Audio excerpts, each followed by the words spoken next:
Thật cam nữa. Đứng trong trụ cần 3 con.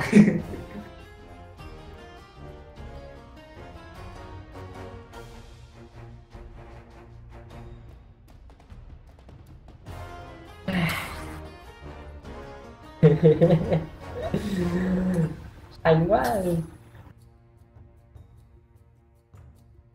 ơi là xanh.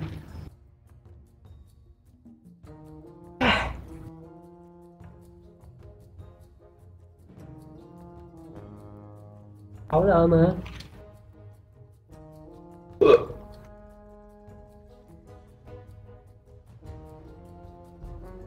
Ê, em tưởng 6 chứ nhỉ. 6 giờ.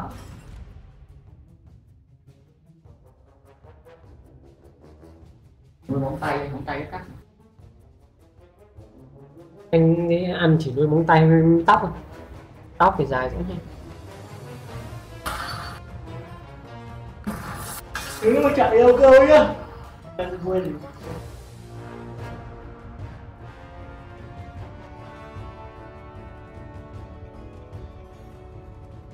Đây con nhạc. Chuyển lên.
3-0, 100%. There's no other option. As the flash jumps in, trying to seek his spear. T-Wolf turns it back around though. The 1v1, T-Wolf wins it out! The game versus Gambit will decide everything. There's too much at stake to not respect every opponent. We never felt we were underdogs. In the Battle of Latin America, the South wins as KLG take down Rainbow 7. Ascension now go 0-3, and now it means that it's going to be very, very difficult for them to actually make it out of the group. ก็ถึงจะไม่ได้ผ่านไปรอบต่อไปก็อยากจะโชว์ให้เต็มที่ที่สุดครับอีก3เกมก็จะทำให้ดีที่สุดนะก็อย่างน้อยเราก็ได้มาถึงนี่เราก็พยายามให้เต็มที่ Ahora, si hay una pequeña chance de que podamos clasificar, tomarla. Obviamente no nos vamos a rendir, pero sabemos que estamos en una situación difícil después del mal primer día que tuvimos. You have a responsibility with your region, your fans. You have to carry that on our shoulders and keep trusting that we make it through. The next 3 games will be much harder because all the teams will be getting ready for our team. Maybe Loden can turn it here. Is he going to get it? He has so much healing. He gets a double Kai'Sa. There will be a lot of people who are happy for us because we gave them the fun, the nocturne, the lasers from the sky. As well, just diving on towards Gambix and White Lotus and Ambit are absolutely shredding through Rainbow 7. The crowd wants blood.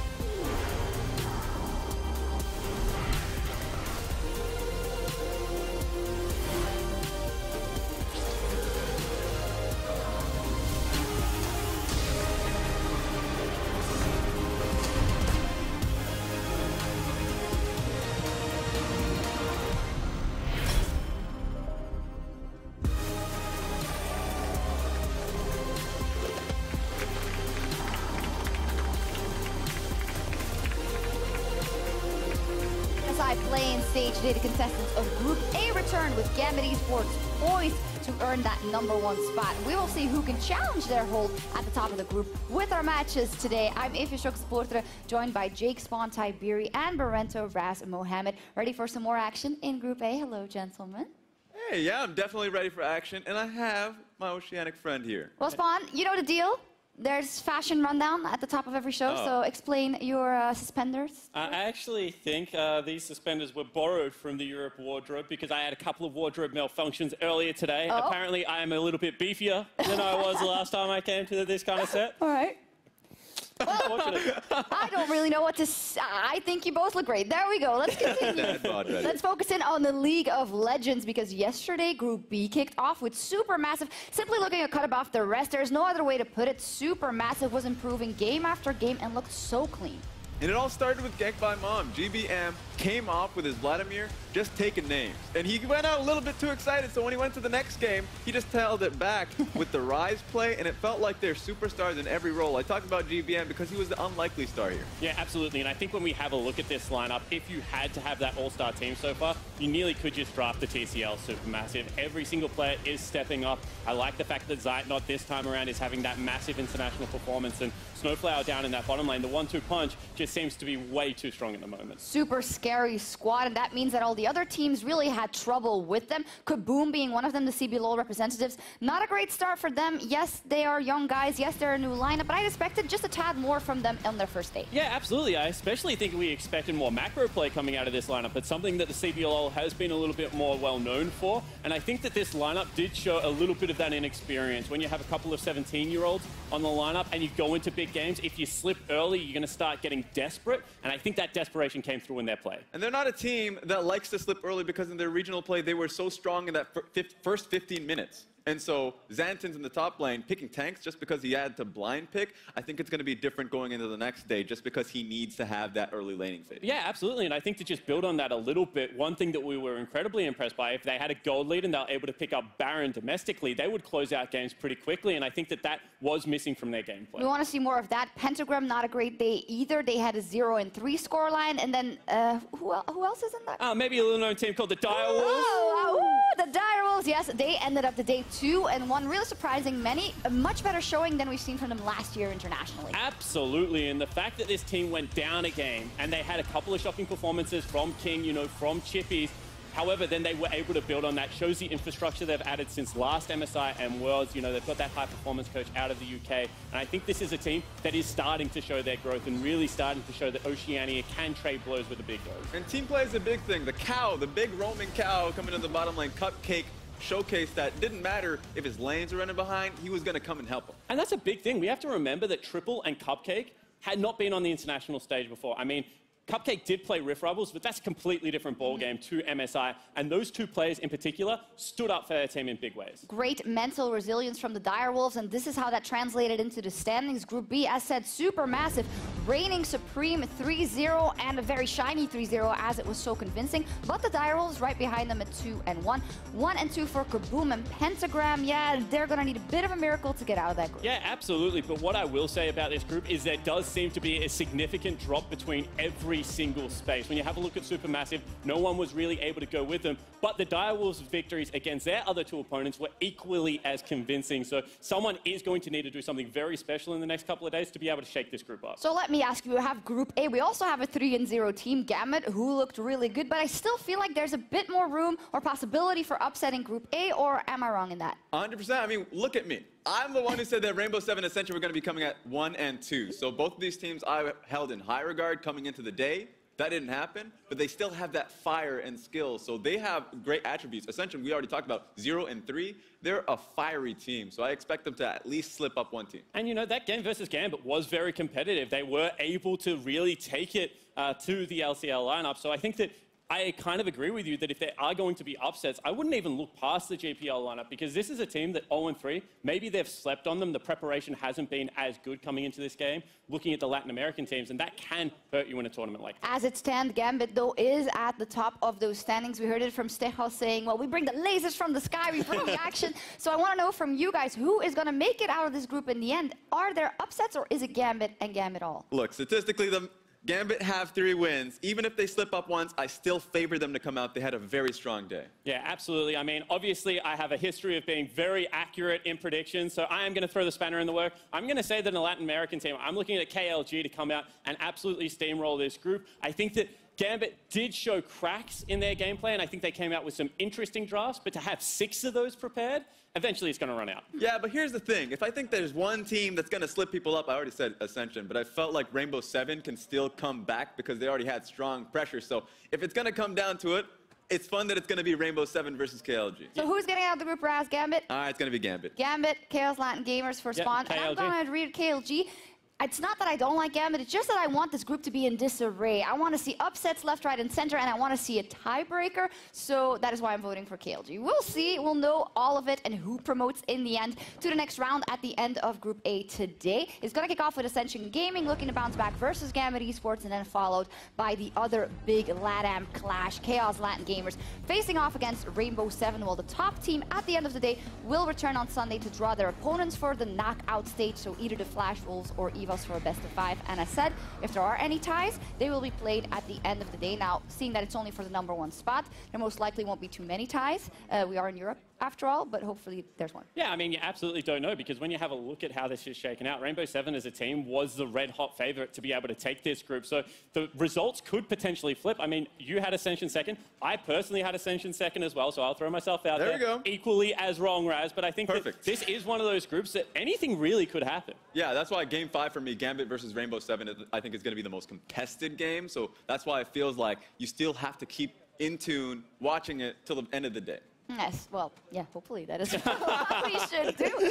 Now, we want to get to the games, obviously, but I do want to talk a bit about the patch and about the meta trends we have seen. 8.8, the first look at that competitive patch the last couple of days. And the first thing I want to talk about is the bottom lane, the Rakan. We've seen a lot of it, and it seems to be very successful. Yeah, absolutely. And, you know, Rakan did get some buffs coming into this, not as reliant on Xayah anymore, but still does have windows that should be punishable. That is a primary engage tool in a lot of these games, Raz, that does build relatively squishy, and it is not going to be punished all that much. It's got a 7-1, I think, win record so far, 100% presence.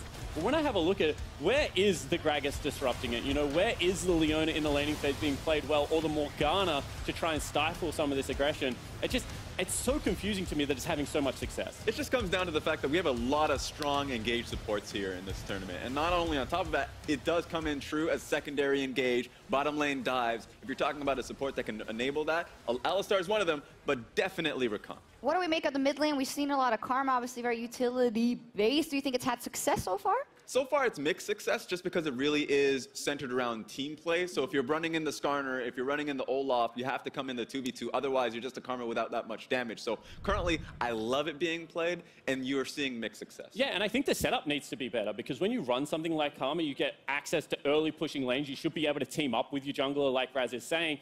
However, during the later stages of the game, it also should be a good answer to something like a Vladimir. The big empowered E coming out should be able to keep AD carries alive through the initial burst damage, but we haven't really seen the structured setup that Karma requires to really be able to bridge through that mid game. So I think that if teams are going to play it, they need to bring a much better macro game. Well, speaking of AD carries, Kai'Sa is something that will be very important for this group specifically. Gambit pulled it out. Ascension failed to ban it and, well, felt the...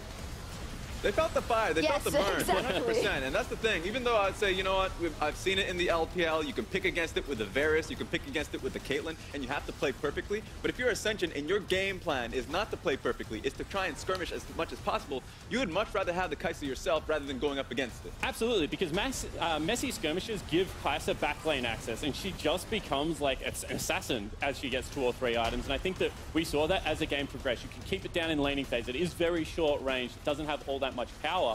But if you do not play flawlessly in these team fights, then we'll be able to just blow up your mid lane and AD carry. Yeah, and it seems just logically that she should be banned out because she's just too strong. Even if the laning phase isn't perfect, she takes over games completely. Yeah, absolutely. That's the big thing, right? You have to play without mistakes throughout mid-late game, and I think that we haven't seen a team be able to successfully do that apart from Supermassive. And even in that game, GBM was getting caught out a little bit. So I think this is one of those picks that it might work in scrims while you're playing a very controlled style, but as that chaos comes in, as you get in under pressure on the stage, they're just not able to go with it. Well, we'll definitely see if she will be around for the first game. That is up the GPL representatives Ascension. They take on Gambit Esports from the LCL. We talked about Gambit already, 3-0 on day 1, and just showcasing, to me, incredible preparation coming into day 1. 3 wins, 3 games, 3 different strategies. Yeah, you know what? Jake said it. Spawn said it. He doesn't expect 6. But I feel like what I've seen so far from this Gambit lineup is no matter what strategy they play, remember that their mid laner can have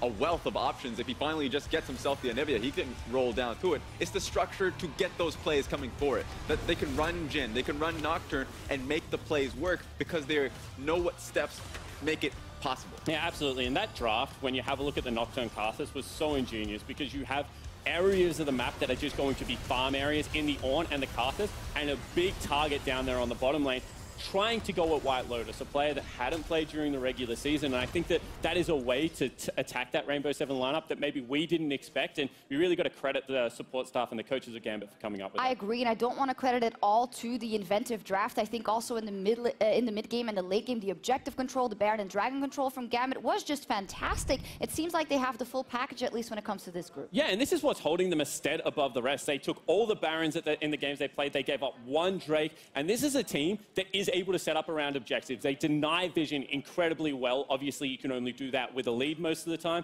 but I like their setup. I like their patience, but I also like the ability to go as 5 when you do have to force. Yeah, 100%. Here's the thing, though.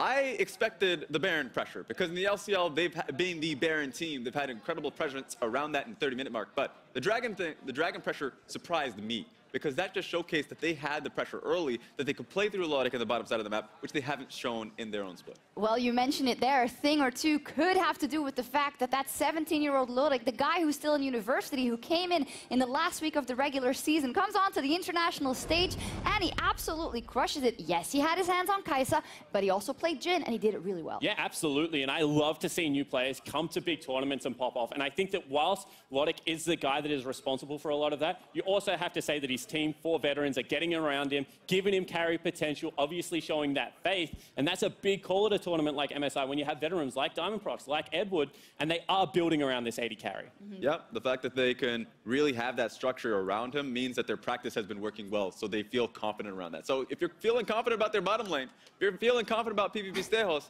something has to change today so you can actually combat this team in the early game. Well, listening to all of this, it sounds like it's the best team in the world. They have so many good things going for them, but the teams that go up against them today have had a day to practice. And this is where we want to see their opponents, Ascension Gaming, who are currently at 0-3, bring some victories in for the GPL region. Even if they don't manage to go through, we want to see something from Ascension, because the aggression that they brought, that we knew they would bring, has not netted them any wins. Yeah, absolutely. And I'm a little bit of a more, fire person. I want to see them bring even more aggression. They cannot take a backward step. This region needs to prove that without Vietnam, they can still be a powerhouse on the international stage. And I think the way they do that is with players like G4, like Lloyd, going super aggressive, trying to dominate their lanes and transition that to early victories, because this region has never really had the strongest macro play. But they have won in the past through just superior mechanics and being able to play that fast tempo gameplay. We're talking about mechanics. For me, Rocky comes to mind, and Treso a little bit. And then you look towards the bottom lane, I think Rich has been the standout star for the team, their support. So if Rich can be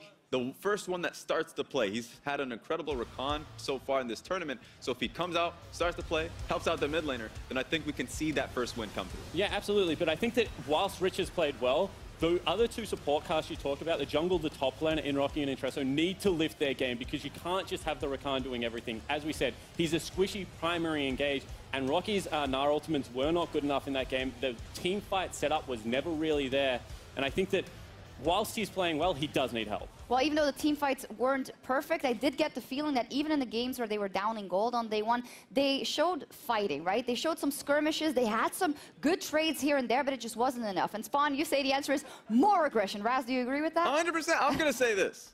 I want to see a Thresh. I want to see an Alistar. I want to see primary engage, because if I want to see that aggression, they're already disregarding summoner spells. They're already just going at it. I want to see a follow-up hook. And we talk about G4. This is a guy that played Aurelia into Faker. Like, he has absolutely a wealth of champions to go to, and I want to see him go back to the Assassin. Something like Yasuo that he used to dominate the Chief, something like Echo that he's used so much domestically. I just think that if he is able to get a favorable matchup, if they can tear apart the map, they still have a shot. Well, I'd love to see it as well, but we'll have to see what the GPL guys break out against Gambit as we get it to our casters for Game 1. Thank you, Shocks, and welcome for Game 1 of the day. I'm Aaron Medic Chamberlain, joined by Zach Rusty Pie, who, rumor has it, is fresh off the set of the unnamed 4th Avengers movie. I don't want to give away my identity or anything, Medic, but it starts with S and ends with Spider-Man, and I may actually be a part of that cast. The thing is, you haven't watched Infinity War. No, I know. And so that is a lot more impactful than you think it is. Let's jump into the teams taking on the stage. First up, on the blue side is Ascension Gaming. In the top lane is Rocky. Jungler is in Treso. Their mid laner G4. AD carry Lloyd. Support Rich. And their coach Cabbage, or Cabbage, as I like to call him. And of course, going against them on the red side, it is Gambit Esports. In the top lane, PvP Steos. In the jungle, Diamond Prox. Mid lane, Kira. AD carry the rookie Lodic. Support Edward. And their coach Atremains. Now, the last time these two teams met, it was actually a lot closer than the scoreline would have, given us. Yeah. Oh, dearie me, that did not go well. Gambit are 3-0. On the other side, just sitting at 0-3 for Ascension Gaming as well. But these two teams had a very long fought game.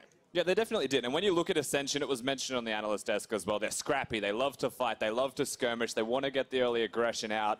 Against Gambit, there's a couple of unique strategies we've started to see from them through the draft, and that usually gets executed on as you hit to level 6 marks in the game. That's where we're looking at for Gambit. Is there any more strategies in the draft? And for Ascension, get the Thresh, get the Rakan, get the playmaking. They are on the blue side for the first time here at MSI as well, so have a little bit more option for that first pick, which has been very impactful through the rest of MSI. They're going to ban out the Gangplank, Rise being removed by Gambit Esports. Yeah, so that is the place we have to start Ascension. They get the first pick. They do not get the last counter pick, however, and that is a side where Gambit, when they played it, that was the Karthus Nocturne style composition we saw from them. So maybe both teams, they get a buff by being on each respective side of the Rift. It could be a very bad thing for Ascension, however, with Gambit being the 3-0 side. That it could. Still the 100% Anivia ban here against Gambit Esports. Kira not going to get his hands on that today. Rakan removed by Gambit themselves, so really respecting the 7-1 support. Not wanting to have him in the hands of Rich either, who is so good at that champion. Yeah, certainly. Both supports here are actually very good at playing the Rakan, but being on the red side, Gambit do choose to ban that one away, showing full well that Ascension would first pick it, and I have no doubts that they would as well. But following that Rakan ban, they're actually throwing the gauntlet here, Ascension.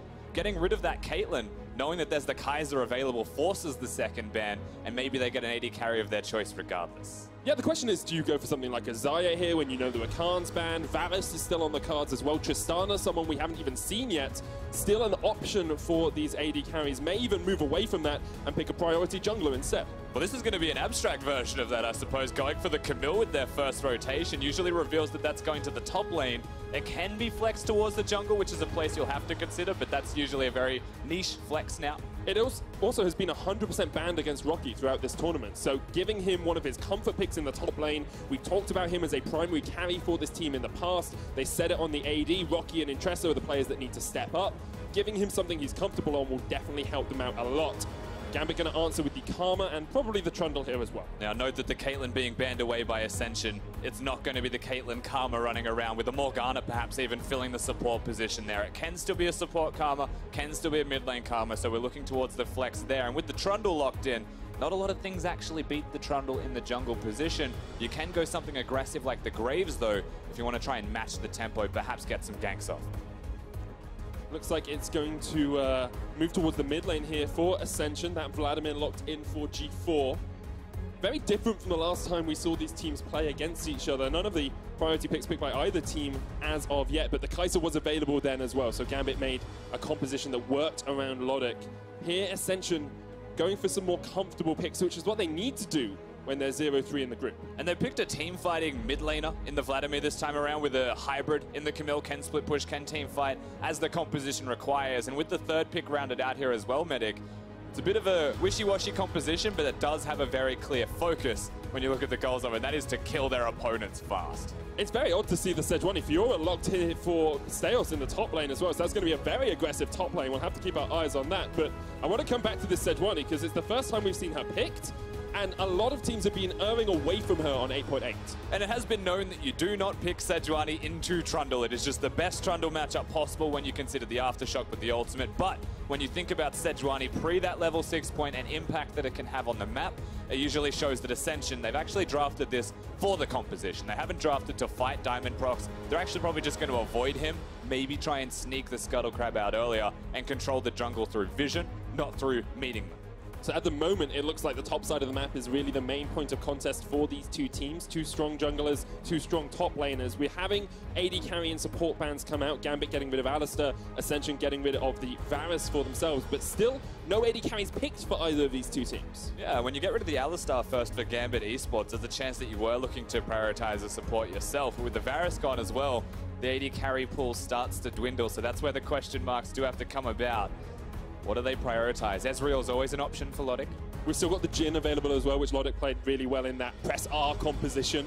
Sivir removed by Gambit. Now Ascension have that choice. Do you get rid of another AD carry and force yourself down to that tier 2? Do you try and keep a couple available so you can get a strong pick into Gambit's strong pick as well? It's always a risk knowing that the Karma is there as well. They could actually just put that into the bottom lane, guarantee a winning 2v2 regardless of what is available now. Xayah perhaps the last remaining pushing style of AD carry that you would want to remove. Not exactly a bully, but with Karma, unstoppable. And they choose to do neither of those things in the bottom lanes. The sights are set elsewhere. Yeah, going to get rid of the Cassiopeia. That's a matchup we have seen into the Vlad previously. It does leave a couple of those AD carries up. As you say, the Xayah there, the Tristana there as well. Is going to be Trist for Logic in the bottom lane. Now Ascension need to pick their support and AD carry here, you would think, unless they're flexing something very, very strange. And there is a chance that they actually go for the Morgana here, not just because it's a Tristana, but Trist with Karma and Morgana is a super dangerous three-man combo for carrying the game as it goes later on. Fiora just going to be unlocked in the 1v1, you would imagine,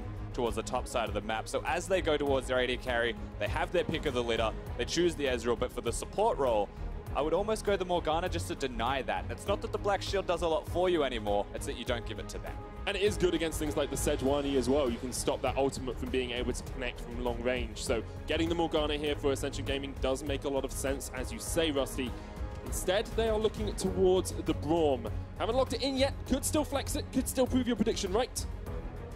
No, it's going to be the Braum in the end. So it is a strong bottom lane. It's a bit more defensive than push potential that we talk about with the Morgana. Yeah, the Braum actually works super well with the Ezreal regardless. You can poke two different sides of the lane, kind of like a good version of Blitzcrank and Ezreal, where you just control different halves of the lane and try and whittle them down. The all-in threat is now legitimately there as well. They pick another tank for the composition, but they do leave themselves open to any kind of response they would like. Edward chooses one of his signature picks. Locks in the Thresh Prince, he used to be called, and now he gets it for himself in the bottom lane. Have to keep track of those hooks as the game does progress, but I want to come back to more of a macro thought here, more of a team compositional thought. Ascension Gaming, we talked about how at level 6 they have this really strong combination. Are they looking to do anything other than teamfight here?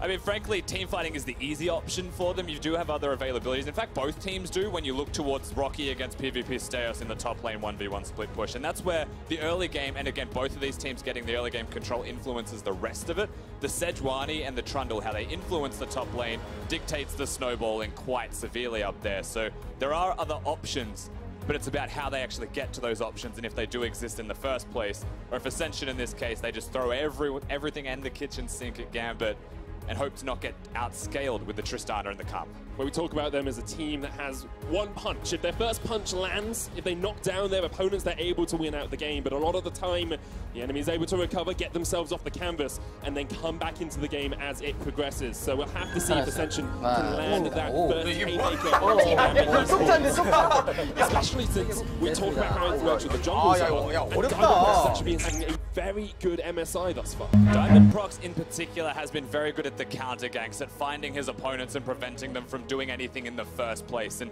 that is the thing. It's the one punch from Ascension. It's the do or die for Ascension.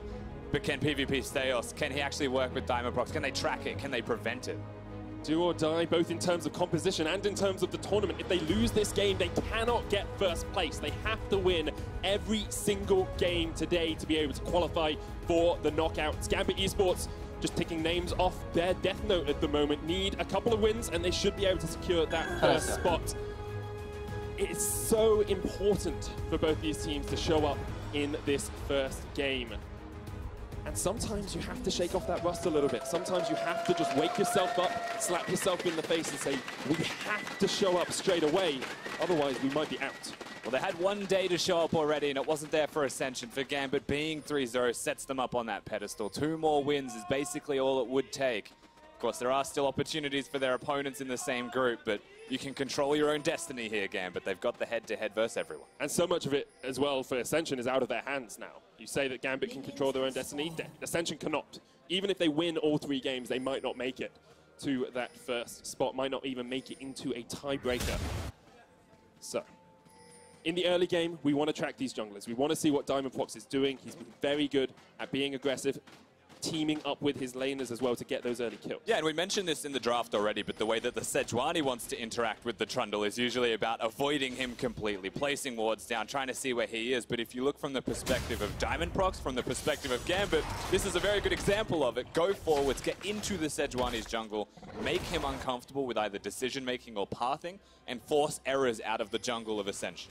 Tresso is going to try and get across towards Diamond Prox, who has started up his blue buff, chomps it down, secures it for himself. You can see Rocky didn't place any vision around this blue. But he does know that the explosive plant was missing, so there is always a possibility that the blue buff is in danger, even the safe ward being placed. But he will lose jungle as a result of taking that long to get there. Drop goes down, Diamond Prox eats a flail to the back. Rocky's on his way down as well, did get the push in the top lane, but only level 1, so can't even hook shot towards the enemy jungler. And that's great stuff for Diamond Prox. Gets a buff, gets out, and can even do both of his own buffs. And a lot of this will be compliments of Kira being on the pushing mid laner as well. Against G4, it's the Vladimir. You're looking at maybe level 9 as a point where things start to turn around, and that's simply because he has low enough cooldowns that he can soak all of the damage whilst continuing to push the lanes through. So at level 1, Diamond Prox can invade. Kira will be there to support him.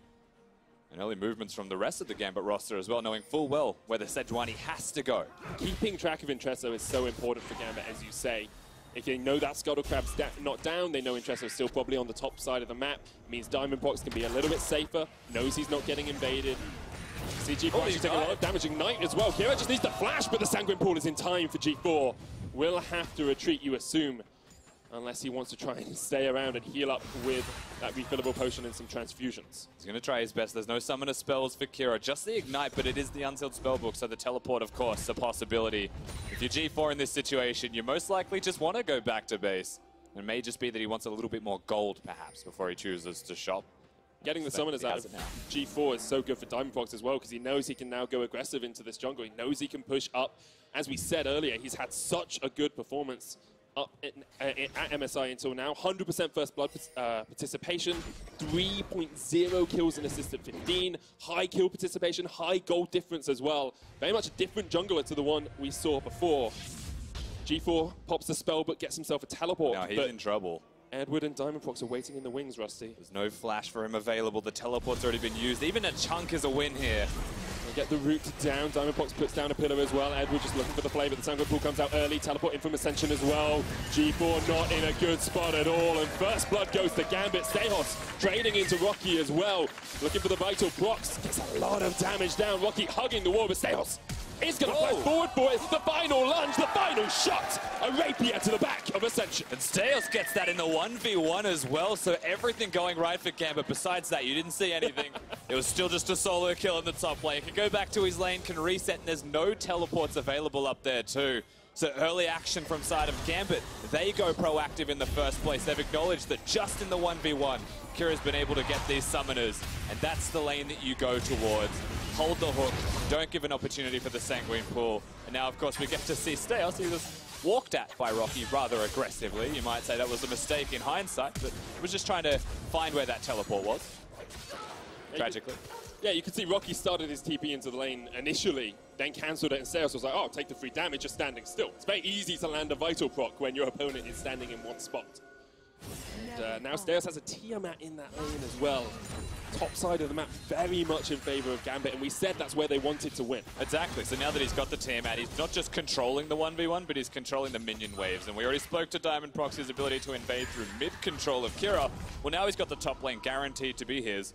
You look towards the bottom lane, it's an Ezreal and a Braum that doesn't have push. That's a decent poke lane, has a decent all-in threat if the jungler shows up as well, but ultimately, Tristana does always have the explosive shot to push in that lane as well.